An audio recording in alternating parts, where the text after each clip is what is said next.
So I've been debating on if I should buy Star Wars Outlaws or not, bro. I don't really base stuff off of reviews or anything like that. Like that doesn't determine if I'm gonna buy it or not. I think that's what I'm gonna do with Star Wars Outlaws is just buy it and just play it obviously and see if I like it or not. That's just how it should go. I don't really. I know a lot of people do base their opinions off of reviews, but I can't base it off of somebody else's opinion. You know what I'm saying? So I gotta play it myself. I gotta get hands on myself. So I know I'm for a fact I'm gonna buy it, but for a while I was like, I don't know if I should get it or not. And on top of that, I couldn't get it anyway because I didn't have the money. On God, bro, I had to pay bills, bro. So a lot of bills. Y'all don't understand. Kids don't understand. So all right, so we here with Gamer Ranks, bro. Star Wars Outlaws. Before you buy, let's just go ahead and get right into it, bro. We're not gonna edit it and stuff like that. We're just gonna rock out and just watch it for 15 minutes straight, and then at the end, we probably gonna edit the video like that. So, all right, let's get it. Hey, and we're back with another episode of Before You This shit Buy. looks That good, show though. we give you some straight up visually, gameplay it's and our crazy. first impressions of the latest games releasing. As usual, it's me, Jake Baldino. And I love my open Sorry, world. I'm a little slow with this one. I can't rush the magic here, but this is the newest Star Wars game. It's Star Wars Outlaws, but it's not from EA Games. This time around, it's Ubisoft's big turn at the franchise. It's from developers of The Division, massive. But this is a regular old single-player open-world adventure game. So I'm big on the Division, bro. Like I love the Division and the Division 2. Play online with the bros all the time and stuff like that. And yeah, I love that open world. I love that world of the Division. You know what I'm saying? How it looks visually and stuff like that. So I kind of knew that open world wise, Ubisoft kind of got it down pat with open world, kinda. Assassin's Creed and things of that nature. I think with this game, just from what I saw, it seems like they got more immersive and more like, more detail in the open world, especially with the NPCs and stuff like that. That's what it seems like. But and making it look like some look like some real Star Wars shit. So let's get back into it though. But that's what I'm seeing from the outside in.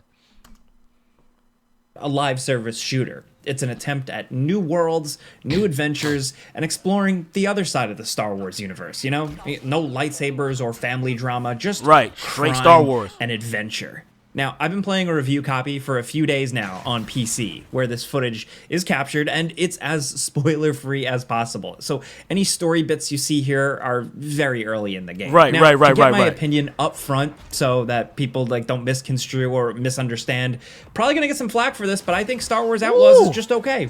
It's good. I didn't know you do that. It's not great. Full transparency, I'm usually an easy mark.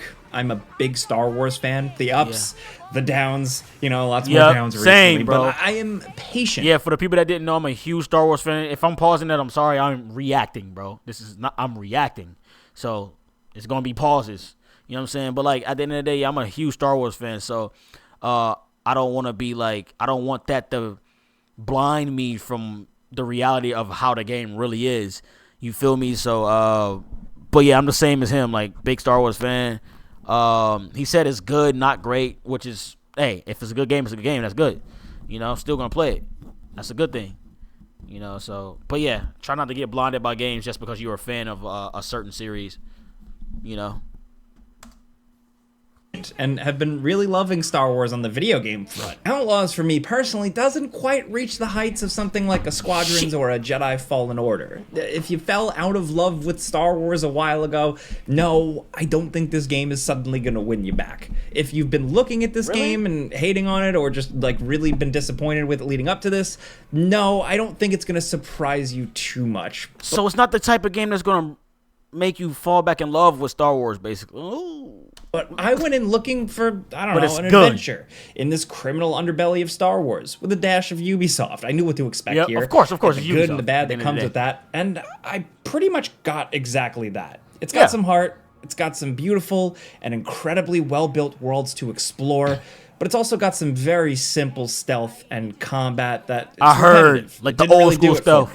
And it's got some forgettable story moments. So I recommend this game at some point only to the people who were looking for a Star Wars open world to really disappear into with flaws. It's a decent one for that, at least. So what is this game exactly? Well, you play as Kay Vess, a kind of messy, scrappy young woman scamming her way around her home planet until, like, you go through this very opening of Uncharted 2 style heist job, and it goes wrong, and then she ends up stealing a ship and escaping to another planet and just ends up on the run, getting into the mix with all sorts of criminal gangs, from Damn, look at the Crimson tree. Dawn Look at to the Hey, hold Huts. on. The wind blowing is crazy on here.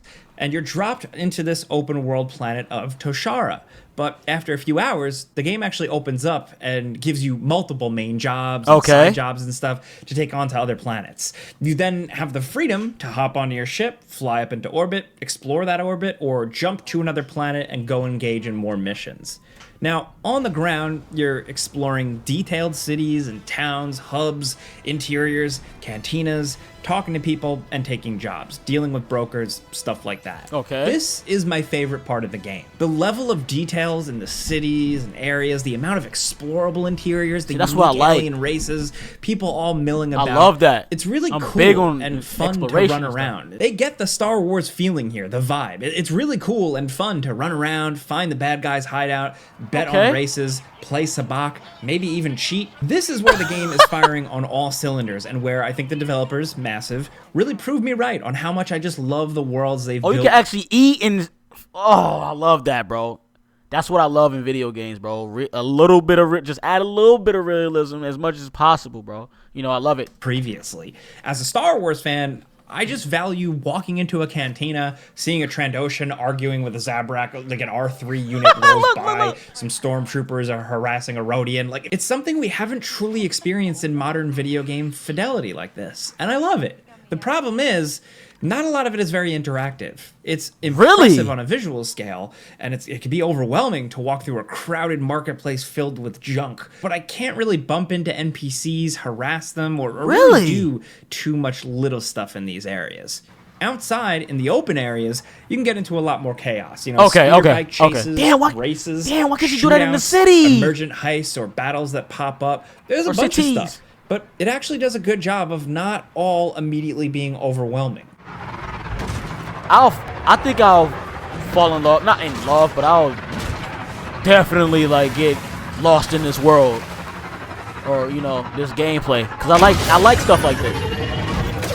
Exploration and yo, what's over there? Let's go check it out. I love that. Cluttered with towers and bases to conquer. There is some of that stuff, but it doesn't feel clogged up with it. It's a better balance. There's actually a lot of wide open spaces that just make these worlds feel big and real. Yes, some of them might be just like glorified pretty hallways you're just driving by to get to the next thing. Yeah, of course. I don't know. I think it worked. Cruising around in your speeder is really entertaining. The controls are a little sensitive by default, but there's a good sense of speed, and you can kind of drift. The bike is upgradable with different abilities as you go, like increased acceleration, a boost, a little jump, and more. The big open world map and the cities are often divided by territories controlled by different groups, like the Empire or the many criminal factions. And this is one of the more interesting angles of the game. The faction system. Basically, every criminal faction has a meter with different levels of favorability. They hate you, they don't care about you, they love you, stuff like that. These meters are constantly fluctuating. Every action in the world, like everything, like every side mission, every time you trespass, every time you punch a guy, every main mission, it always just means you're going to do one thing that makes someone happy and pisses off someone else. Okay, I mean, that's life. That's life. Some gangs will just hate you and shoot you on sight. Damn. Others, you can waltz right into their base or like their whole district in a city. You can get better discounts at their vendors if they like you, and you can even unlock some cool rewards as you rank up through these factions. So to see this integrated into the world like this, more than just kind of like choose one or the other in a cutscene, is really interesting. Especially with how impressively these factions are integrated into the cities from like a level design standpoint. This shit looks so good. There may be a district unique to a clan. These places are often tucked into the heart of a city or right on the outskirts and just weave their way throughout how you navigate around town. And with a clan's unique district, if they like you, you can step right in. But if they don't, then you need to find a weird way in, and then it's a stealth section.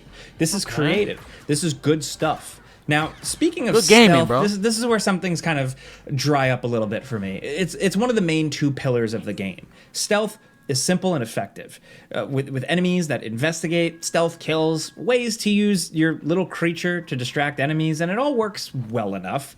As a big stealth fan, I think it's competent, simple stealth, good for an open world game. But okay. as it goes on, you know, I don't know, maybe like after like 10 hours or so, unfortunately, it feels a bit repetitive and just a bit too simple. You get more tricks as you progress. A little bit smoke more bombs, different ways to stealth kill, a few other things, but the tool set still just feels a bit limited after the first few hours. Like, it has its moments, but yeah, I wanted more. I like feeling slick, and the game will give you that feeling. That works. Yeah. But eventually, that satisfaction dried up, and I kind of just relied on the same old tricks, and it felt rinse and repeat. Also, just noting, there are some sections, especially early on, that are forced stealth, meaning like they're forced stealth sections, so like if you're spotted, you instant fail right away. Right. Some people hate... I saw that shit on Twitter. I was like, bro, somebody showed a little clip of them getting spotted and just fell in the whole mission. I'm like, damn. That's how it is. Damn, that's some old school stealth. Like that's how it used to be back in the day. PS2, that type of thing. So I just wanted vibe. to mention it. So typically in the game, especially out in the open world, you'll start an encounter by scouting the location with your binoculars, marking enemies, sneaking in, taking some bad guys out, and eventually you'll get spotted and you get into a shootout. This is straightforward third-person shooting. You know, like running, sliding, crouching behind cover, and using your blaster. The actual shooting itself, you know, feedback and sound effect wise, is good.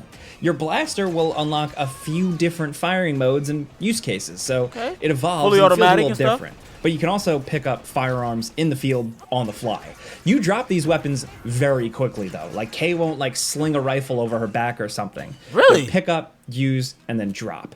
And that's a big shame because the blaster is solid but simple, sure, but like the rifles, snipers, everything you pick up feel really great. Even just a simple Stormtrooper standard issue is awesome to shoot. I just wish you could keep them with you. And so certain weapons you cannot keep? Oh, that sucks. Shootouts to have more variety. They're relatively simple affairs, and even though Kay can technically run, climb, swing on a rope, jump, punch, and shoot almost exactly like Nathan Drake. Nathan Drake, I was just about to say Nathan Drake. Uncharted, baby. Fluid in those games, and the areas you fight in also don't encourage much of that fluidity. So if you can't tell, two of the big main things you do other than exploring, stealth and combat, are just okay in my eyes. Satisfying enough, but a bit simple, and it feels a bit long in the tooth after a few hours. Progression is done in an interesting way. Your character's kind of abilities and upgrades are somewhat tied to people. Yes, contacts you meet throughout the game end up kind of serving as big glorified skill trees. One mechanic allows you to progress through speeder bike upgrades that you can get in a variety of different ways. Collect some items to then upgrade a boost, or do a big jump to unlock another. There is variety to it all, like all these little skill trees. Carrying capacity, some little abilities to use in stealth or combat, like a talk your way out of it button, or a smoke bomb, stuff like that. It works well.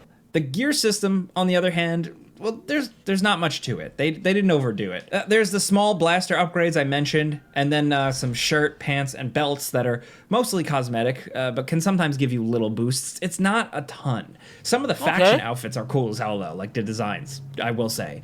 But for once, believe it or not, I'd actually like a little bit more here.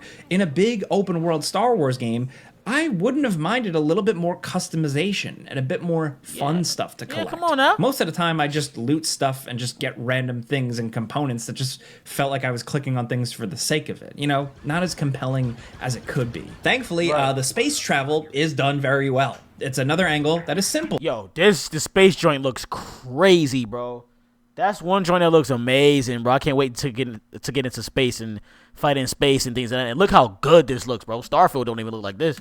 Yes, but gives you the good feeling of hopping on your ship, flying up into space without a break or like a cut to black cutscene. That's what we need. And then bam, there's more to do in orbit.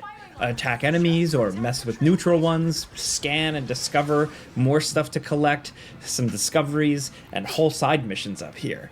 Your ship is fully upgradable to make it faster, take more damage, or have stronger weapons. So while it doesn't like completely transform your ship into a totally different new one, it is nice to have. Sound effects is crazy. Sounds amazing. More of them? Oh, come on. We were Sound like she's actually inside of the ship. Cockpit. Look at that. That shit looks good, bro. This looks fun. I can't wait to play this, y'all. I still don't got enough to get it, but I'm going to get it, bro. I'm definitely.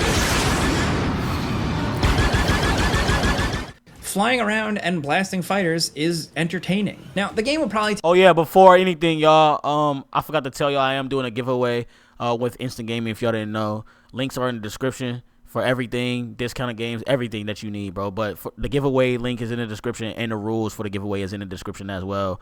If you want to watch the video of me speaking about the giveaway, just type in, I think I said Instant Gaming giveaway, JosephWitty, or whatever. Just... I'll figure it out. I'll probably put it in the description. So, but the rules are in the description. So I got y'all, bro. But yeah, that's all you need to know. That's all I wanted to tell y'all real quick. Take you at least like 40 hours, but you can spend a lot of time in here. On PC, although demanding, I did find it to run quite well on my machine with not a lot of issues. The game itself, though, good frame rates, all that stuff, but the game itself, though, a little bit buggy and glitchy here and there. Really? I'd see a character appear in a cutscene, and then they'd also still be standing in the background at the same time where they were when I first clicked on them. I'd see a few enemies have a glitchy visual flicker, and I think sometimes the animations get a little bit borked, like finishers and stuff. Also, I got to acknowledge it, Kay's face does look pretty lifeless at times. I think the voice actor does a great job. Kay is good and spunky and appealing. You're not putting enough oomph in it. But her kind of bland, stiff facial expressions and animations don't really help much with that. And that's a weird shame. There are some little bugs that definitely need to be fixed around here, but otherwise, the world and everything from graphics and art design, absolutely gorgeous. The game can be a looker, and it really helps sell the whole living in Star Wars thing. They got the detail down right. Now, the game has that. Like I said, that Star Wars entertainment factor. That's what I need. But appreciating the story is going to land on the individual. It has its moments, and like the relationship between Kay and her companion is great, but the villain and a few other side characters really fell short on me, making this an adventurous ride, but not really the most memorable one in my eyes. Now, the memorable stuff is the little stuff. Winning that hand at the Sabacc minigame, or walking through your first cantina, or discovering a weird hut off the beaten path, cruising on your speeder on Tatooine, like that stuff is solid. Just some of those elements, some of those core elements in the game are hit and miss in terms of how long they'll really truly keep you interested. I recommend Outlaws to a patient, hardcore Star Wars fan at some point. Maybe not right away at full price, but the worlds themselves, in my opinion, are worth seeing. But hey, that's it before you buy. You know how this goes by now. I give you some pros, some cons, and some personal opinion, and now I want to hear yours down in the comments. I know probably some of you are pretty skeptical of this game. I definitely was, but I've tried it. I've put my hands on it, so this is what I think. But if you were jumping into it, I'd love to know what you're thinking. That's all we can do here, right? So let us know in the comments, and if you like this video and, you know, helped inform you, seeing the gameplay, anything like that, clicking the like button does help us. As usual, I'm Jake Baldino. The Before You Buy videos are my favorite thing to do on the internet. Thank you very much for watching, and we'll see you next time. Hey, this was a great video. I'm looking forward to being in space and all the... That shit is going to be amazing, bro. I'm looking forward to it. This game is going to be fun to play for me. Definitely for me. I don't know about other people. I know other people go by what other people say. So, me personally, I'm going to go by what I see and how I feel about the game, bro. So, that's why I'm going to cop it. And that's what I'm looking forward to playing it, bro. Hell yeah. But hey, listen, what do y'all think about Star Wars Outlaws? Are y'all having fun if you already have it? Are you buying the game? Just drop down in the comments and let me know everything or how you feel, bro. Also, you know what I'm saying? So definitely do that. But if you enjoyed this video, definitely leave a like and subscribe to the channel if you're new. Please turn on notifications to get notified when I upload and stream. And I will catch y'all later, bro. I will be dropping probably a Marvel Spider-Man 2 DLC type video as well, talking about the DLC and events and stuff like that. So catch y'all later. Deuces. Yo, hold on my weight, but I'm all alone. No place to go, so ready to crash, I'm out of my zone. Still waiting for hope, still calling for faith, but hung up the phone.